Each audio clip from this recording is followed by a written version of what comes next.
so this is our chapter 15 vocabulary. Just to remind you guys, there are some words that are really easy as far as the entry goes, like tardus. All you have to know for a word like this is the meaning and then the derivative. Derivative for tardus, by the way, would be tardy. Illud, again, you just need to know that the word that is the meaning and then know a derivative. And for illud, in fact, el, as in El Dorado and other kind of Spanish words, that word el comes from illud. So that's a derivative there. But let's look at some of the more difficult entries, because there are some that you need to be reminded of how they work. If you get, let's say, a noun like plaustrum or nubes, for a noun entry, do you guys remember what comes second after that first nominative form? The genitive. Good. All right, so E here in plaustrum, plaustri is the genitive. So you can write in the first blank after the nominative form for a noun, you can write either the ending if they give it like that, or you could write the whole thing, plaustri. But that's what's expected there. So for nubes, this is the nominative, and you guys would then write nubis for the genitive in the next blank. And then after that, there's a little blank that I put on a vocab quiz, and that's for gender. So like N here for plaustrum means neuter, F for nubes means feminine. If you get a word like this where it says genitive plural and then it has a form like this that ends in IUM, that's a special kind of third declension word. This is extra, okay? If you guys remember, the genitive plural is nubium, which means it's I stem. It's a third declension I stem. Then on the quiz, you can write genitive plural nubium or I stem, and I will give you extra credit, because that's extra information there. It's not part of sort of the regular form of nominative, genitive, and then gender. So do know that. Onus, here's another example of a noun. So onus is the nominative. What case is this, guys? Genitive. Onerous would be the genitive. So you guys would write that in the second blank. And then I'd have a little blank again, and you guys would write in, which means what? Noun. No. Neuter. Nominative. Neuter.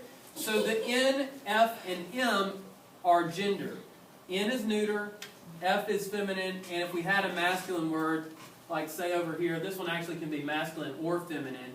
It's M period for masculine. Amen. So that's the gender. So that's noun entries. Do we have any prepositions? Looks like no prepositions this time. But remember, if we have a preposition entry, you have to say the case that it takes. So like, for example, in plus the ablative means in, on, or at. So it would be plus ABL. So that's just a reminder of how you want to go about writing in the entries and the kind of blanks that I'll leave on a vocab. Let's go through and see if we can pick out some derivatives together. All right, guys, can anyone think of a derivative for expecto? Expect. Expect. Excellent. Any others? Exit. Well, exit comes from the X part of it, but not from the spect part. Can we think of others besides expect that come from both parts? Express. Well, spectacle comes from the second part. That would work. Spectate. Expectate. Expectation, right? So we can do other kinds of forms of that. All right, what about a derivative for longus? Long. Come on, right? I mean, long is the meaning and the derivative. You gotta love the words where the meaning and the derivative are the same, because it helps you out. You just have to write it twice and you get counted twice, right? So those kind of words are friendly to you. All right, appareo. What's a derivative? Appear. Apparition. Have any of you heard of an apparition before? I have. I think not apprehend. Apprehend's different, but an apparition is like a ghost or something, right? That appears. Oh yeah, I've seen a couple. So apparition and just the word appear. So again, this is easy because appear is the meaning and the derivative. Love those words. They're friendly to you. They make it easier for you on the quiz, right? Rota, can you think of derivative? Rotate. Rotate, excellent, good. Procul means far off in the distance. Can you think of any that would come from the pro part of that? Pro, just the word pro, as in pros and cons. Procure, professional. Any of our pro words are going to be related to the pro part of that, which is actually, it indicates like, sort of, it means in front of. But that's where that root comes from. Good. Now, nubes, this word means cloud. Does anyone know a derivative there? Nebula. Okay. Nitrogen. Nebula? I don't think nitrogen. I think that's going to be coming from a Greek. Mr. Ring. But nebula or nebulous. Those are good Nutella. ones. So whoever said nebula, that's a great one. It's actually from a different Latin word for cloud, but it's related. So nubes and nebula both mean cloud in Latin. And they're from the same root. Yep. When I watched Dragon Ball Z, Goku's cloud was called Nubis. So That's cool. That's how I There's class. And in the recipe, when they do the jutsu thing. You can use derivatives that come from like fantasy, sci-fi, anime, things like that. If there are names, proper names that come from like a show or something, you can use those. All right. Jacob. Next one, guys. What do you think it would be called if you turn something into dust? Pulverized. Pulverize it, right? So pulverize comes from that. Plaster. Claustrum, I can't think of any common derivatives on this one. Plaster. But so I think I'm pretty sure that I put none on that one. But in any case, plaustrum, I know there's like a technical term. There's a constellation called this, but I'm not sure that. I don't think I would require that. Can anyone think of a derivative from this one? What is It means load or burden. Onus. What does it say? One. Onus.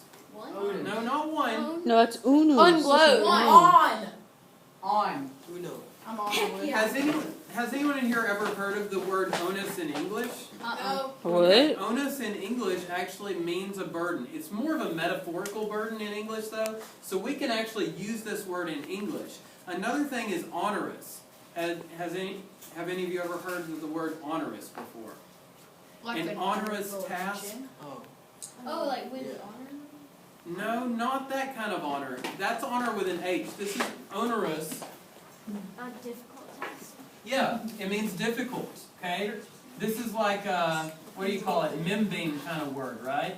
Onerous. That you never It means burdensome, toilsome. In other words, it requires a lot of hard work. So an onerous task is one that, really is grinding and, takes a lot of work and effort and so on. That's onerous.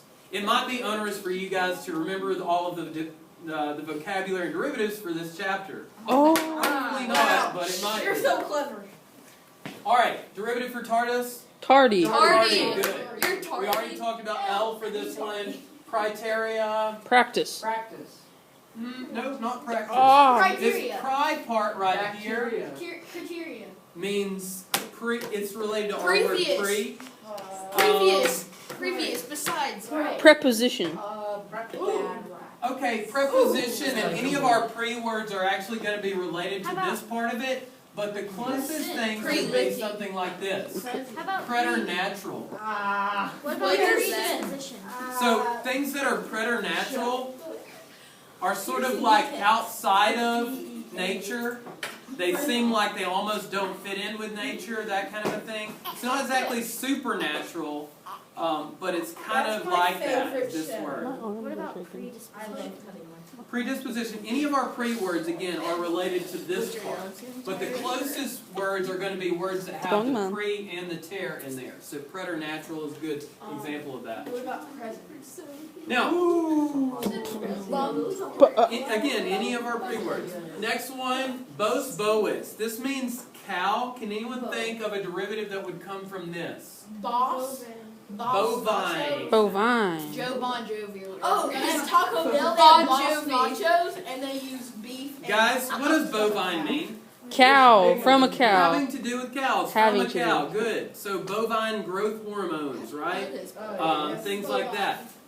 Bovine is like it's the adjective for cows, and then equine is the adjective for horse. That comes from equus in Latin. Feline comes from felis in Latin, and it means of or concerning cats, because felis is cat. Canine means it's about dogs, because canis means dog in Latin. So all of these adjectives for animals that we get in English come from the Latin word. So bovine comes from this one. Fortasse. Can you think of a derivative that might come from this word? I don't think fortress would. Think of something that's going to mean something related to perhaps or maybe. In other words, this is related to chances. That's something. Forget. Fortune. Fortune. Good. Fortune. As in I fortune love teller. fortune. Good. 420. Let's not go there. Okay, quator. Now, quatuor, think of derivatives there? Quattro. Quattro in Spanish. In English, we might Quarter. get something like quadrilateral, quarter, excellent. Woo. Derivative for duo. Dose. Dos. Duo. Dos is related, yeah. Duo is related in English. Duos, Good. tres, bar, quadro, quince, Oh, okay, that's enough. Now, tantum, this means so much or only. There are derivatives for that. Probably one of the most common ones is tantamount. That's a fancy Whoa. word, so you probably don't know it, but it's a good word to learn, okay? Hey now. All right. Neapolitan, meaning to Naples, and a derivative would be Naples. Naples. It's Woo. just, and actually, Yeah, Napoleon. Actually, this word, Neapolis, in the ancient times, meant new city. Okay, so it was a Greek city that when they first founded it, they called it New City. Neapolis. Nea means new, and polis means city. Previous.